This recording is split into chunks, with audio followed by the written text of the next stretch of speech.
વડોદરા શહેરમાં બનેલી ઘટના. તું એસએમસીનો બાતમીદાર છે, કહી બુટલેગરોનો આતંક.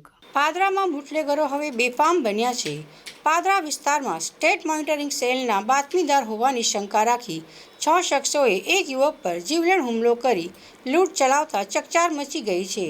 ભોગ બનનાર મહેશ માળી પોતાની રિક્ષા લઈ જઈ રહ્યા હતા, ત્યારે રાયપુરા અને જાસપુરાના બુટલેગરોએ તેમને આતર્યા હતા. તું એસએમસીની અમારા દારૂના અડ્ડાની બાતમી આપે છે, તેમ કહી મહેશ, ચિરાગ, ધનિક, અજય, સંતોષ વુડાના મકાન અને અજય નામના શખ્સોએ તેમને રિક્ષામાંથી ખેંચી ઢોર માર માર્યો હતો. હુમલાખોરોએ મહેશના ગળામાંથી 1 તોલાની સોનાની ચેન અને 15,000 રોકડા લૂંટી લીધા હતા. આરોપીઓએ પોલીસ અમારું કંઈ નહીં કરી શકે તેવી ધમકી આપી કાયદાના લીધે લીરા ઉડાવ્યા હતા. હાલ ઇજાગ્રસ્ત મહેશ હોસ્પિટલમાં સારવાર હેઠળ છે. શું પોલીસ આ બેફામ બનેલા બુટલેગરોને પાઠ ભણાવશે, તે હવે જોવાનું રહ્યું. પાદરાની કેલેન ઉપર મેં રિક્ષા લઈને જતો હતો.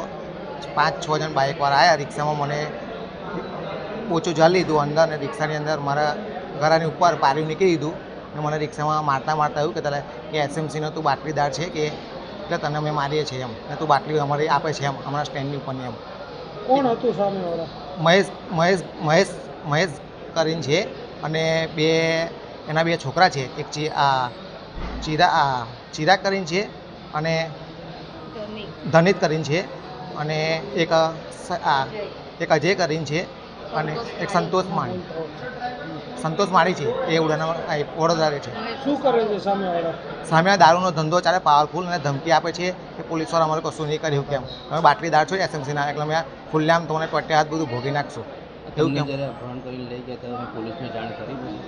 હા, પછી મને મારે, પછી મને મારીને નાખી દિવસ થઈને. પછી મારા ભાઈને ફોને મારા ભાઈ મને લેવા, તો પછી મને ઘરે મેં દવાખાને ડાયરેક્ટ આવ્યો. પોલીસને જાણ કરી ને મારી એક સોનાની ચેન તોડી ગયા છે. મારા 1500 રૂપિયા ગજામાંથી લઈ ગયા છે. 1 તોલાની ચેન મારી તોડી ગયા છે. તમારી શું માંગ છે? અમારી માંગ એ છે કે અમે બાટલીદાર છે, તો બુટલેગરો એસએમસીના બાટલીદારને મારવાની જાનથી ધમકી આવે છે.